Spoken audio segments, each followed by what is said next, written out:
We need hungrier talent who can meet higher targets, Brian explained while sliding the termination papers across the polished conference table. The company is moving in a new direction. My name's Darren McCabe, 46 years old, 9 years as senior account executive at Trivanta Corp in Kansas City, Missouri. I'd spent nearly a decade building a client portfolio that accounted for almost 40% of the company's revenue. No shortcuts, just long days, constant travel, and relationships built on trust.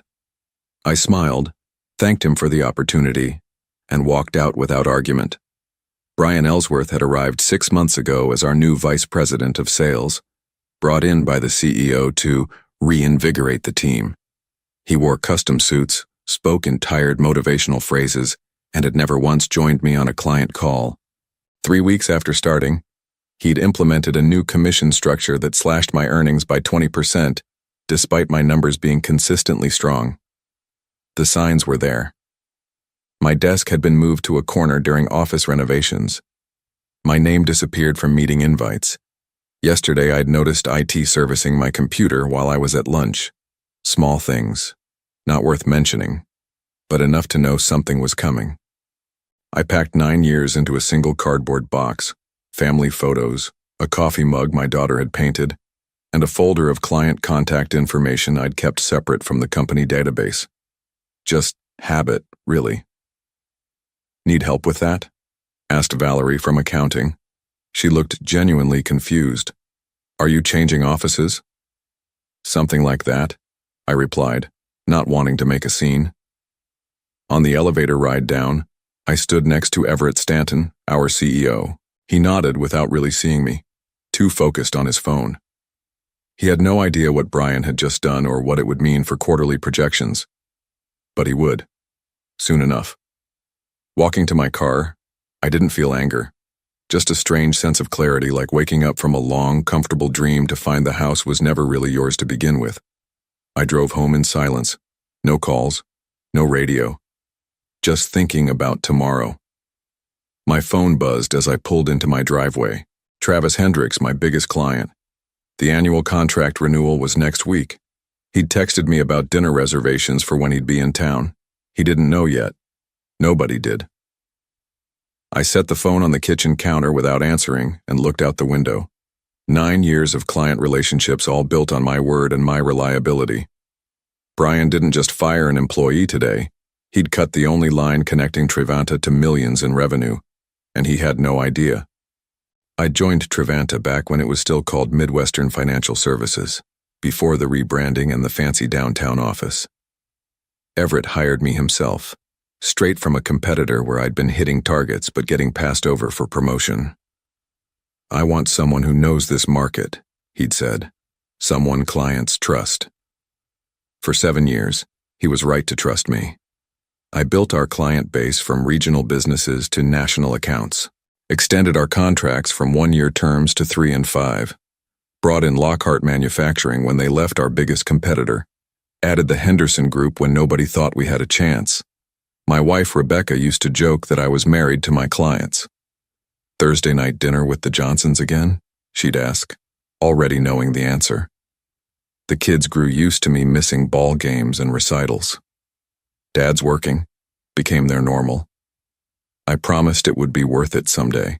3 promotions, 2 office expansions, and 1 recession later, Trivanta had grown from a $4 million operation to a $30 million enterprise, with my accounts responsible for about $12 million of that.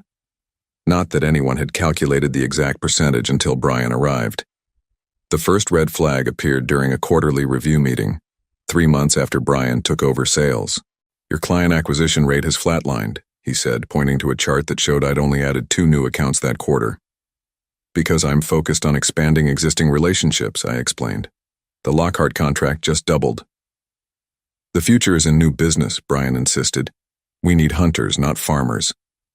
A week later, my executive assistant, Julia, was reassigned. The following month, my travel requests required additional approval. My expense reports came back with questions. Small things. Death by 1,000 cuts. I started hearing whispers about fresh talent being interviewed. Young MBAs with aggressive pitches and no industry experience. Brian called them disruptors.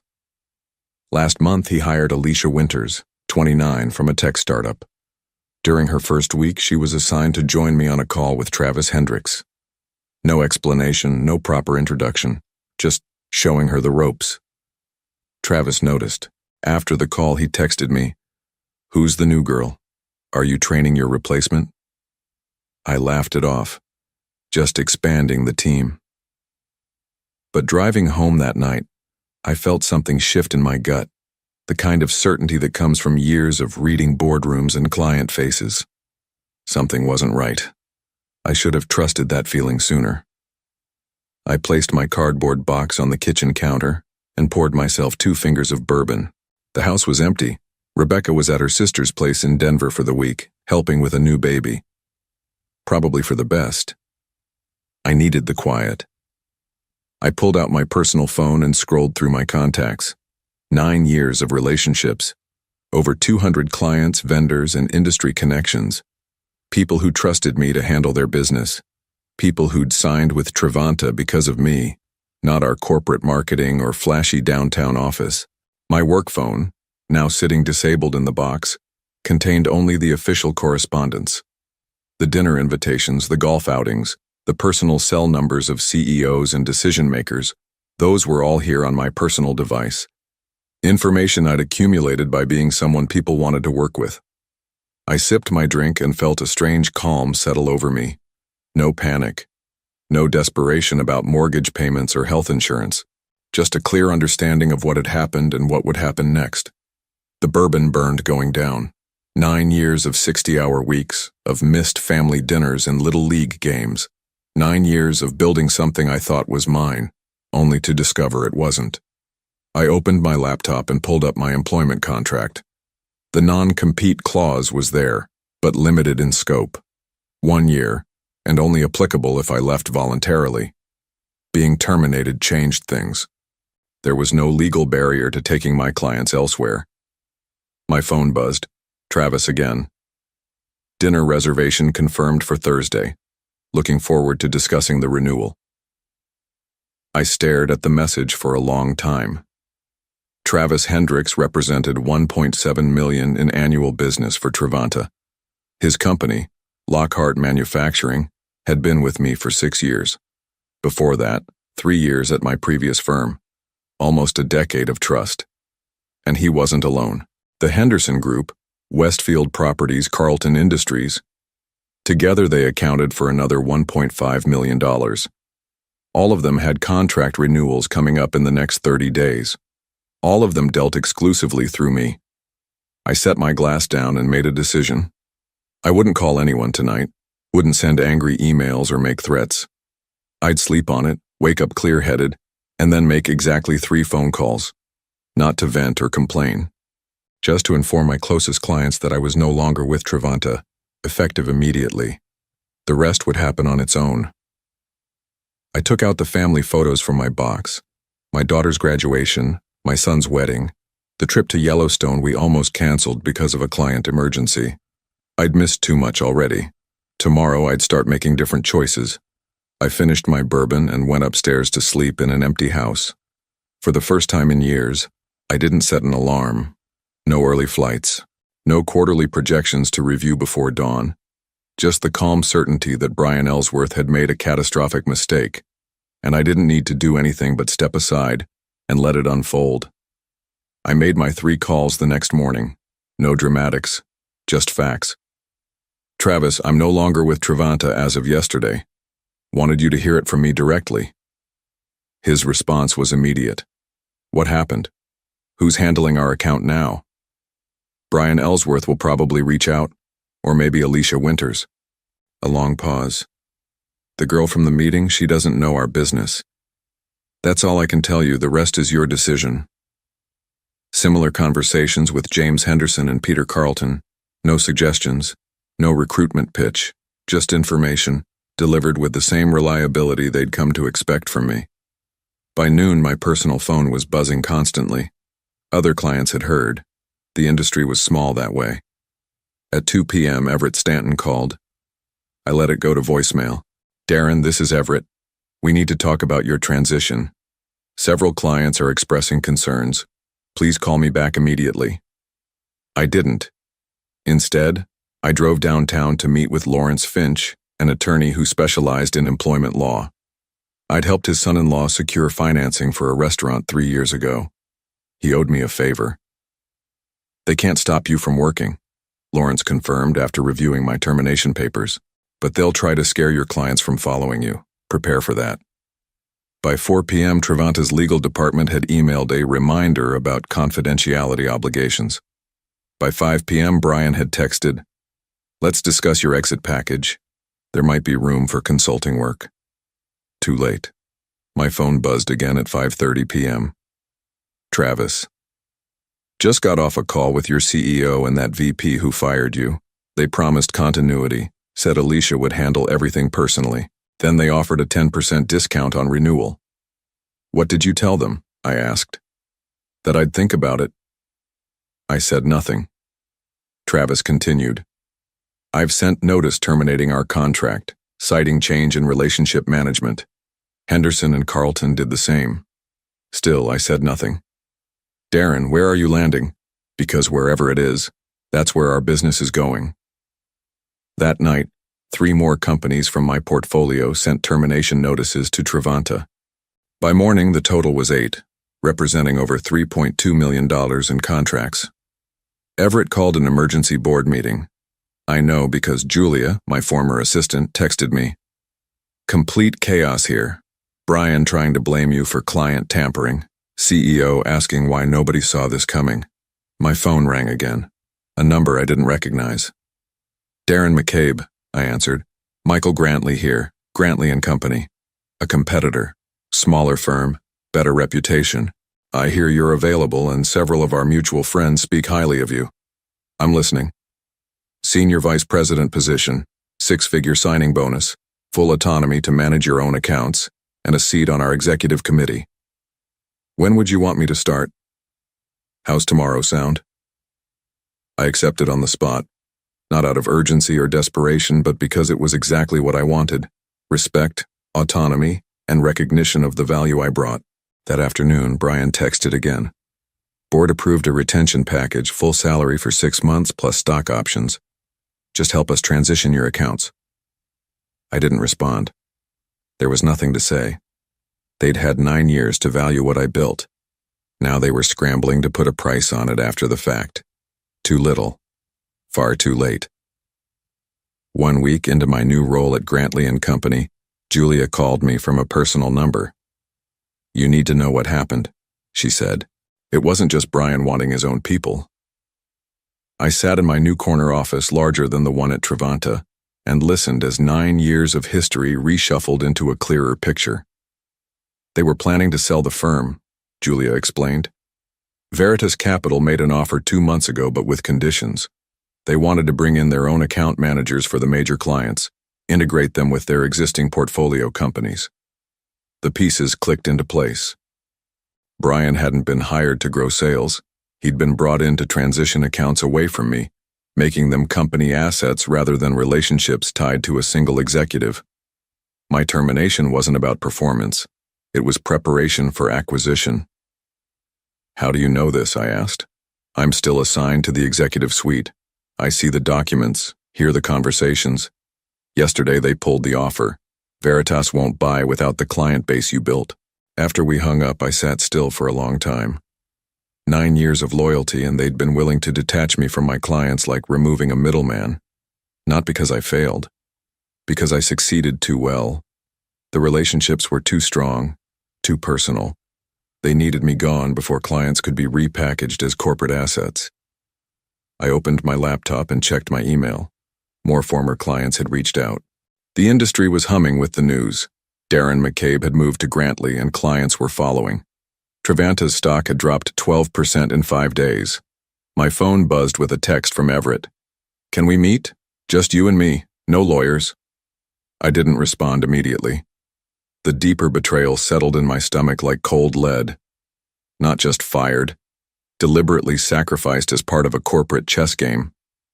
I picked up the phone and called Travis Hendricks. "I need to ask you something," I said. Did Trevanta try to introduce you to anyone from Veritas Capital in the last few months? A pause. How did you know? They brought in some guy Thomas during our quarterly review. Said he was a strategic advisor looking at our industry. Asked a lot of questions about our future needs. Confirmation. They'd been parading Veritas representatives in front of my clients, laying groundwork for transition, all while I was still employed, still trusting I was building something that mattered. More calls revealed the same pattern. Behind my back, meetings scheduled, information gathered, relationships probed for weaknesses or areas where I might be expendable. By the end of the day, I'd confirmed that at least 6 of my major accounts had been covertly introduced to Veritas representatives, all under the guise of strategic advisors or industry consultants. I finally texted Everett back, "No meeting necessary. I understand the Veritas situation completely." His response came quickly. "It was a business decision, Darren, nothing personal." But it was personal. 9 years of building relationships, of knowing clients' kids' names and their vacation spots, of answering calls on weekends and holidays, all reduced to an impediment for corporate transaction. I closed my laptop and looked out at the Kansas City skyline from my new office. The view was different here, clearer somehow. Grantley had already signed contracts with 11 of my former clients, representing nearly $5 million in annual revenue, and more were coming. Not because I was recruiting them, but because in this business, trust followed people, not logos or corporate strategies. Trevanta hadn't just lost a salesman, they'd lost the foundation their growth was built upon, and they still didn't fully understand why. 3 weeks after joining Grantley, I received an invitation to speak at the Midwest Financial Services Conference. The panel topic: Building Client Loyalty in a Transactional Market. The irony wasn't lost on me. I accepted, not for ego or exposure, but because I knew who would be in that audience: industry peers, potential clients, and, most importantly, Trevanta's remaining leadership team. Everett never missed this conference. Neither did the board members.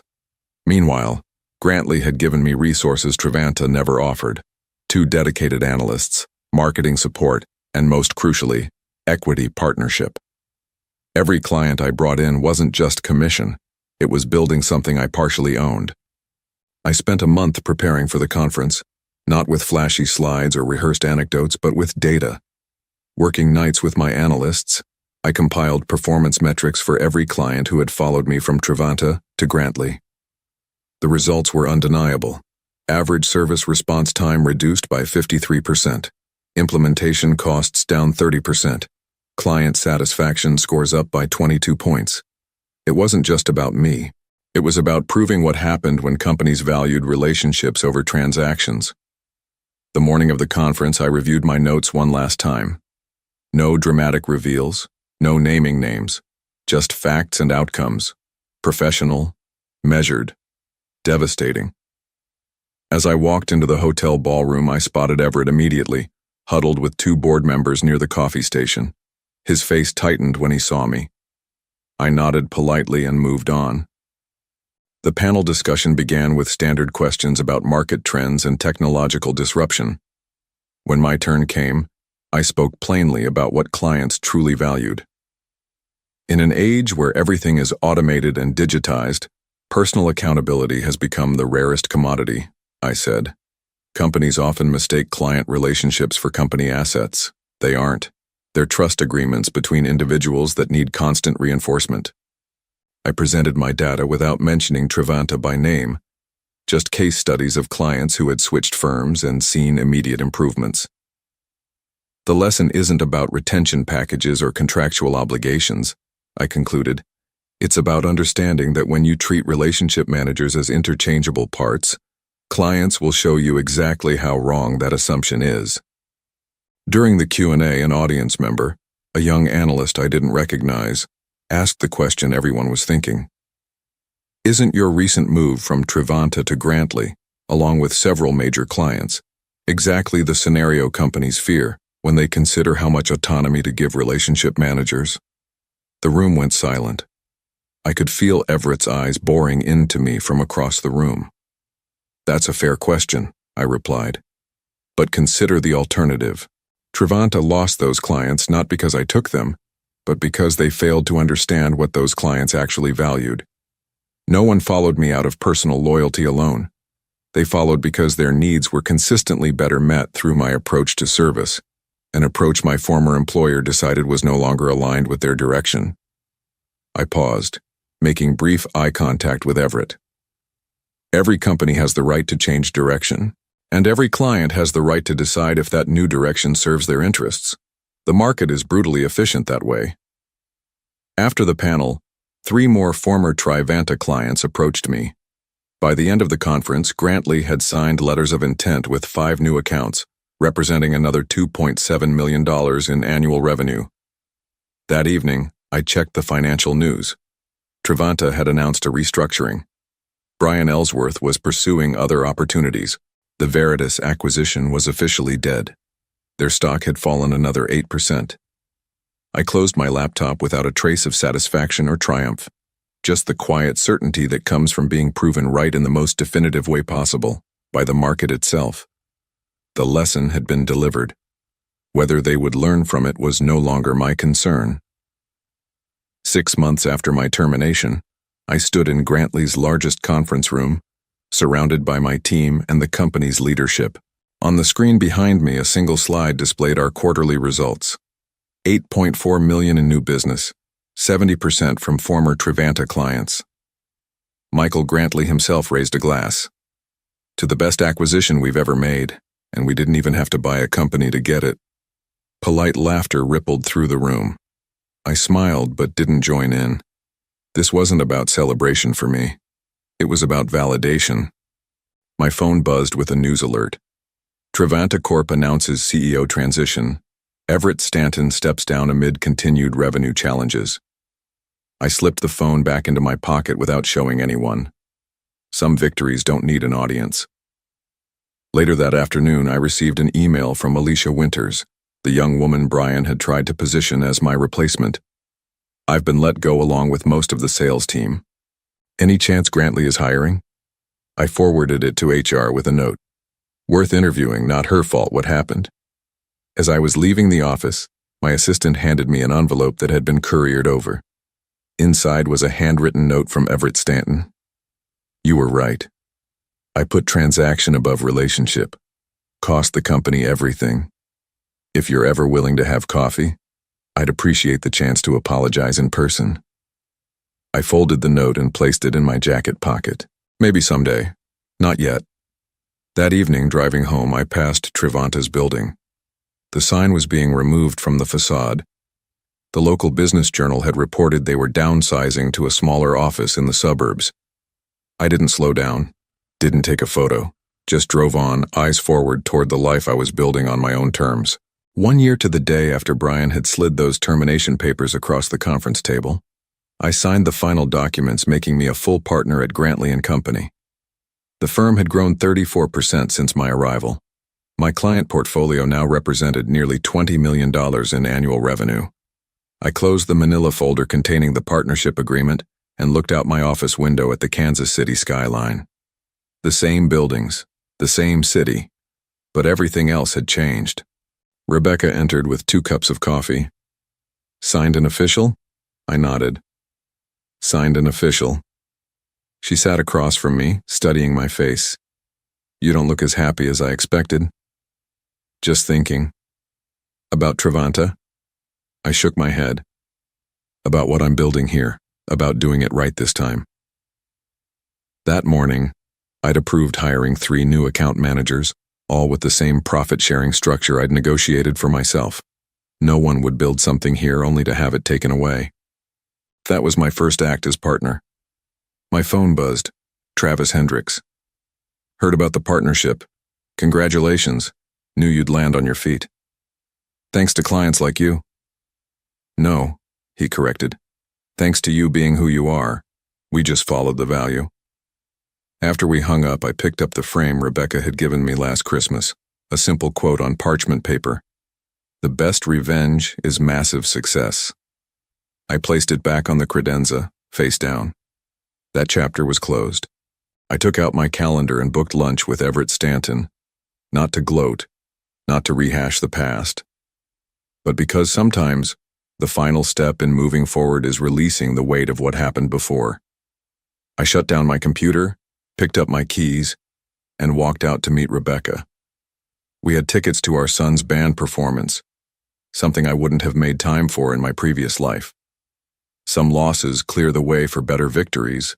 Some fires burn away what needs to go. I'd never been more certain of that than I was today.